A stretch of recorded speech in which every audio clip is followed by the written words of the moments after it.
Welcome to Kishore academy. இன்றைக்கி இந்த வீடியோவில் 10th standard maths exercise 5.3 question number 3 என்ன அப்படிங்கிறது என்ன செய்ய போகிறோம் பார்க்க போகிறோம்.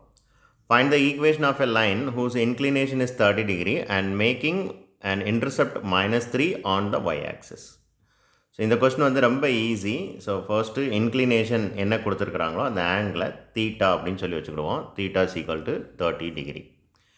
அண்ட் y இன்டர்செப்ட் அப்படிங்கிறது சிக்கு equal, c is equal to -3 அப்படின்னு எழுதிக்கலாம். ஸோ இங்கே வந்து கொஞ்சம் டீப்பாக கொடுத்துருக்குறாங்க, இந்த லைன்லாம் வேண்டவே வேண்டாம். So C is equal to -3, அதாவது theta is equal to 30 degree and C is equal to -3 அப்படின்னு நீங்கள் ஃபர்ஸ்ட் ஸ்டெப் டேரெக்டாக என்ன செஞ்சுக்கலாம், எடுத்துக்கலாம். நமக்கு தேவையான ஃபார்முலா என்ன அப்படின்னா, இப்படி y இன்டர்செப்டும் இந்த -3க்கு பேர் வந்து y intercept on the y ஆக்சிஸ்ன்னு தானே கொடுத்துருக்காங்க. y இன்டர்செப்டும் இந்த ஆங்கிளும் கொடுத்துருந்தா ஸ்ட்ரைட் லைன் கண்டுபிடிக்க ஃபார்முலா என்ன அப்படின்னா y is equal to mx plus c. இதுதான் ஸ்டூடெண்ட்ஸுக்கு கண்டிப்பாக தெரிய வேண்டிய விஷயம், அவங்களுக்கு கன்ஃபியூஷன் ஆகிற விஷயம். ஸ்ட்ரைட் லைன் மேக் பண்ணுறதுக்கு இந்த சாப்டரில், இந்த 5th சாப்டரில் ஸ்ட்ரைட் லைன் மேக் பண்ணுறதுக்கு நிறைய ஃபார்முலாஸ் இருக்கும். இதுவும் ஸ்ட்ரைட் லைனோட ஃபார்முலா தானே, அதுவும் ஸ்ட்ரைட் லைனோட ஃபார்முலா தானே. ஆக்சுவலாக 2 பாயிண்ட் கொடுத்துருந்தா அங்கே ஸ்ட்ரைட் லைன் கண்டுபிடிக்க ஒரு ஃபார்முலா. ஸோ என்னென்ன இன்புட் கொடுத்துருக்குறாங்க, இந்த 2 டேட்டாவும் தான் கொடுத்துருக்குறாங்க. இந்த ரெண்டும் கொடுத்து ஸ்ட்ரைட் லைன் கண்டுபிடிக்க ஃபார்முலா என்ன அப்படின்னா y is equal to mx plus c. இந்த விஷயத்தை முதல்ல நிலைநிறுத்தணும். ஸோ இந்த c அப்படிங்கிறது y இன்டர்செப்ட், அதனால தான் c அப்படிங்கிறது என்னங்கிறது தெரியணும். m அப்படிங்கிறது ஸ்லோப்பு. இப்போ இந்த தீட்டாவை வச்சு ஸ்லோப் என்ன அப்படிங்கிறது என்ன செஞ்சிடலாம், கண்டுபிடிச்சிடலாம்.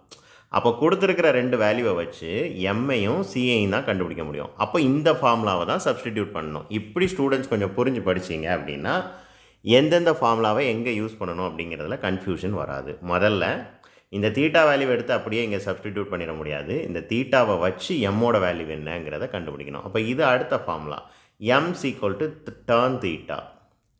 அதாவது கொடுத்துருக்கிற ஆங்கிள் வேல்யூக்கு tan வேல்யூ என்ன அப்படிங்கிறத கண்டுபிடிங்க, அதுதான் slope which is equal to m.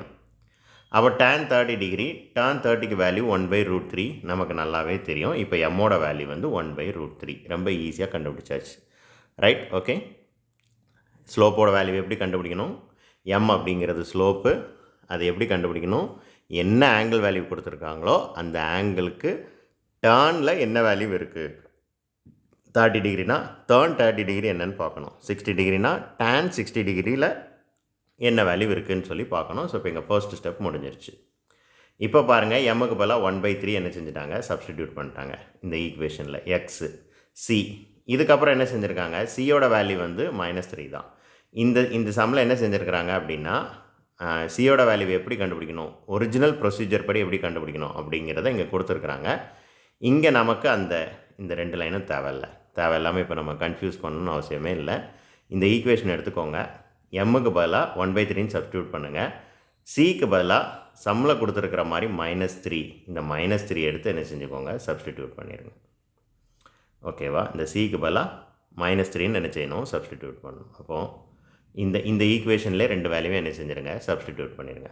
Substitute பண்ணிவிட்டு இப்போ வாங்க, இப்போ எப்படி கிடச்சிருக்கோம், இப்படி கிடச்சிருக்கும். y is equal to mக்கு பதிலாக 1/√3, 1/√3 எக்ஸையும் மல்டிப்ளை பண்ணோன்னா x/√3ன்னு கிடைக்கும். இங்கே -c சப்ஸ்டிடியூட் பண்ணியிருப்பீங்க, ப்ளஸ் இன்ட்டு -3 ஆயிரும்.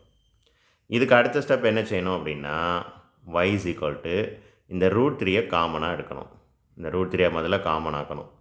ஸோ ஃபஸ்ட்டு √3க்கு மேலே என்ன வேல்யூ இருக்கோ அதை அப்படியே எழுதிக்கோங்க. அப்புறம் இந்த √3 கொண்டு 3 மல்டிப்ளை பண்ணிக்கோங்க. அப்போ 3√3. ஓகேவா, இப்படி பண்ணினா தான் இப்போ இந்த √3 வந்து இந்த 2 டேமுக்கும் காமனாக இருக்குதுன்னு அர்த்தம்.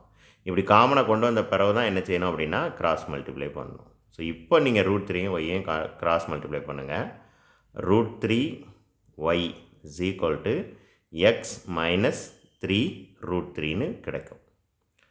ஓகேவா, இதுக்கப்புறம் இதுக்கு அடுத்த ஸ்டெப் இப்போ பாருங்கள், கிராஸ் மல்டிப்ளை பண்ண பிறகு என்ன கிடைக்கும், √3y is equal to x minus 3√3ன்னு கிடைக்கும். இப்போ எல்லா டேமையும் ஒரு சைடு கொண்டு வரணும். இந்த எக்ஸ் எங்கே இருக்கோ அங்கே அதை நான் அப்படியே எழுதிக்கிட்டேன். இந்த டேமை அடுத்த சைடு கொண்டு வரேன். அப்போ -√3y அப்படின்னு கிடைக்கும். இந்த -3√3 எந்த இடத்துல இருந்துச்சோ அதே இடத்துல தான் இருக்குது, ஈக்குவல் டு 0. இதுதான் ஒரு ஈக்குவேஷனோட ஃபார்மேட். நமக்கு இங்கே ஆன்சர் வந்துடுச்சு. ஓகே, இங்கே இந்த ரூட் 3க்கு மேலே மட்டும்தான் ரூட் 3க்கு மேலே மட்டும்தான் ரூட் இருக்கணும். ஒயில் ரூட் இருக்கக்கூடாது. இங்கே ஒரு சின்ன கன்ஃபியூஷன். That's all. தேங்க்யூ.